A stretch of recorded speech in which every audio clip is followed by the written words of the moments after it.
ध्यान एक अनुभूति है। ध्यान के सैकड़ों प्रकार हैं और सैकड़ों मार्गों से लोग ध्यान को उपलब्ध हो सकते हैं।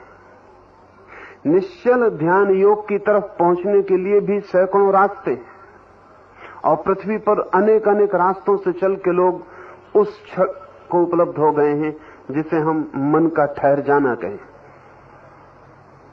एक छोटी सी प्रक्रिया मैं आपसे कहूंगा, सरल, जिसे आप कर सकें और आपको निश्चल मन की थोड़ी सी झलक और छाया भी मिलनी शुरू हो जाए तो आपकी जिंदगी रूपांतरित होने लगेगी। एक नए आदमी का जन्म आपके भीतर हो जाएगा। पुराना आदमी बिखरने पिघलने लगेगा और एक नई चेतना, एक नया केंद्र, देखने का एक नया ढंग, जीने की एक नई प्रक्रिया, होने की एक नई व्यवस्था आपके भीतर पैदा हो जाएगी।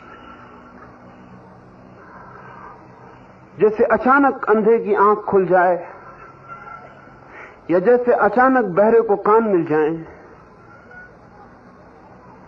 या जैसे अचानक कोई मरा हुआ पुनरुज्जीवित हो जाए, ठीक ध्यान के अनुभव से ऐसी ही व्यापक क्रांतिकारी घटना चेतना में घटती।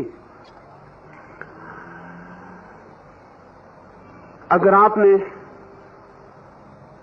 चित्र देखे हो बच्चों के, उनके मां के पेट में, गर्भ में, मां के पेट में बच्चा जिस हालत में होता है गर्भ में, उस अवस्था में मनोवैज्ञानिक कहते हैं, योग की गहरी खोज कहती है कि मां के पेट में जब बच्चा होता है, जिस पोस्चर में, जिस आसन में, उस समय बच्चे के पास न्यूनतम मन होता है, ना के बराबर मन होता है। कह सकते हैं होता ही नहीं। और बच्चे की चेतना मस्तिष्क में नहीं होती मां के पेट में, और ना ही बच्चे की चेतना हृदय में होती है। शायद आपको पता ना हो कि मां के पेट में बच्चे का हृदय नहीं धड़कता। 9 महीने बच्चा बिना हृदय धड़कने के होता है। इसलिए एक बात और समझ लेना कि हृदय की धड़कन से जीवन का कोई संबंध नहीं, क्योंकि बच्चा बिना हृदय की धड़कन के 9 महीने जिंदा रहता है। जीवन और गहरी बात है। चेतना जब भाव में होती है तो हृदय केंद्र होता है, और चेतना जब विचार में होती है तो मस्तिष्क केंद्र होता है। लेकिन मस्तिष्क बहुत बाद में विकसित होता है और हृदय भी 9 महीने के बाद धड़कता है। उसके भी पहले चेतना एक केंद्र पर होती है, वो नाभि है। बच्चा मां से नाभि से जुड़ा होता है। जीवन का पहला अनुभव बच्चे को नाभि पर होता है। जिन लोगों को मन के पार जाना है, उन्हें हृदय मस्तिष्क दोनों से उतर के नाभि के पास वापस लौटना होता है। अगर आप फिर से अपनी चेतना को नाभि के पास अनुभव कर सकें तो आपका मन तत्क्षण ठहर जाएगा। तो 2 इस ध्यान की प्रक्रिया, जिसको मैं निश्चल ध्यान योग की तरफ एक विधि कहता हूं, 2 बातें ध्यान में रखनी जैसी जरूरी है। जैसा कि सूफी फकीरों को अगर आपने देखा हो प्रार्थना करते, या मुसलमानों को आपने नमाज पढ़ते देखा हो, तो जिस भांति घुटने मोड़कर वे बैठते हैं, वैसे घुटने मोड़कर बैठ जाएं। बच्चे के घुटने ठीक उसी तरह मुड़े होते हैं मां के गर्भ में। आंख बंद कर लें, शरीर को ढीला छोड़ दें और श्वास को बिल्कुल शिथिल छोड़ दें, रिलैक्स छोड़ दें, ताकि श्वास जितनी धीमी और जितनी आहिस्ता आए जाए उतना अच्छा। श्वास जैसे न्यून हो जाए, शांत हो जाए। श्वास को दबा के शांत नहीं किया जा सकता है। अगर आप रोकेंगे तो श्वास तेजी से चलने लगेगी। रोकें मत, सिर्फ ढीला छोड़ दें। आंख बंद कर लें और अपनी चेतना को भीतर नाभि के पास ले आएं। सिर से उतारें हृदय पर, हृदय से उतारें नाभि पर, नाभि के पास चेतना को ले जाएं। श्वास का हल्का सा कंपन पेट को नीचे ऊपर करता रहेगा। आप अपने ध्यान को आंख बंद करके वहीं ले आएं जहां नाभि कंपित हो रही है। श्वास के धक्के से पेट ऊपर नीचे हो रहा है, आंख बंद करके ध्यान को वहीं ले आएं। शरीर को ढीला छोड़ते जाएं।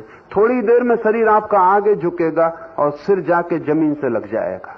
उसे छोड़ दें और झुक जाने दें। जब सिर आपका जमीन से लग जाएगा तब आप ठीक उस हालत में आ गए जिस हालत में बच्चा मां के पेट में होता है। शांत होने के लिए इससे ज्यादा कीमती आसन जगत में कोई भी नहीं है।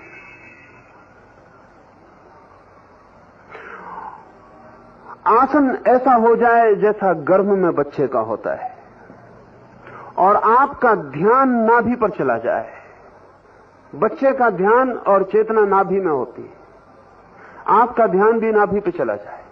अनेक बार ध्यान उचट जाएगा, कहीं कोई आवाज होगी ध्यान चला जाएगा, कहीं कोई बोल देगा कुछ ध्यान चला जाएगा, नहीं कहीं कुछ होगा तो भीतर कोई विचार आ जाएगा और ध्यान हट जाएगा। उससे लड़े मत। अगर ध्यान हट जाए चिंता मत करें। जैसे ही ख्याल में आए कि ध्यान हट गया, वापस अपने ध्यान को नाभि पर ले आए। किसी कलह में ना पड़े, किसी कॉन्फ्लिक्ट में ना पड़े कि ये मन मेरा क्यों हटा, ये मन बड़ा चंचल है, ये क्यों हटा, नहीं हटना चाहिए। इस सब व्यर्थ की बात में मत पड़े। जब भी ख्याल आ जाए वापस नाभि पर अपने ध्यान को ले आए और 40 मिनट कम से कम, ज्यादा कितनी भी देर कोई रह सकता है, ठीक ऐसे बच्चे की हालत में मां के गर्भ में पड़े रहे। संभावना तो यह है कि 2-4-8 दिन के प्रयोग में ही आपको एक गहरी निश्चलता भीतर अनुभव होनी शुरू हो जाएगी। ठीक आप बच्चे के जैसे सरल चेतना में प्रवेश कर जाएंगे। मन ठहरा हुआ मालूम पड़ेगा। जितना नाभि के पास होंगे उतनी देर मन ठहरा रहेगा और जब नाभि के पास रहना आसान हो जाएगा तो मन बिल्कुल ठहर जाएगा। जो आदमी नाभि के पास जितना जाएगा अपनी चेतना को लेकर, उतना ही वर्तमान के करीब आ जाएगा। जैसे बच्चा नाभि से जुड़ा होता है मां से, ऐसे ही एक अज्ञात नाभि के द्वार से हम अस्तित्व से जुड़े हैं। नाभि ही द्वार है। जैसे हम मां से जुड़े होते हैं इस भौतिक शरीर से, ऐसी ही इस बड़े जगत, इस बड़े अस्तित्व से, इस प्रकृति या अस्तित्व के गर्भ से भी हम नाभि से ही जुड़े होते हैं। तो जैसे ही आप नाभि के निकट अपनी चेतना को लाते हैं, मन निश्चल हो जाता है। जीसस का बहुत अद्भुत वचन है, शायद ही ईसाई उसका अर्थ समझ पाए।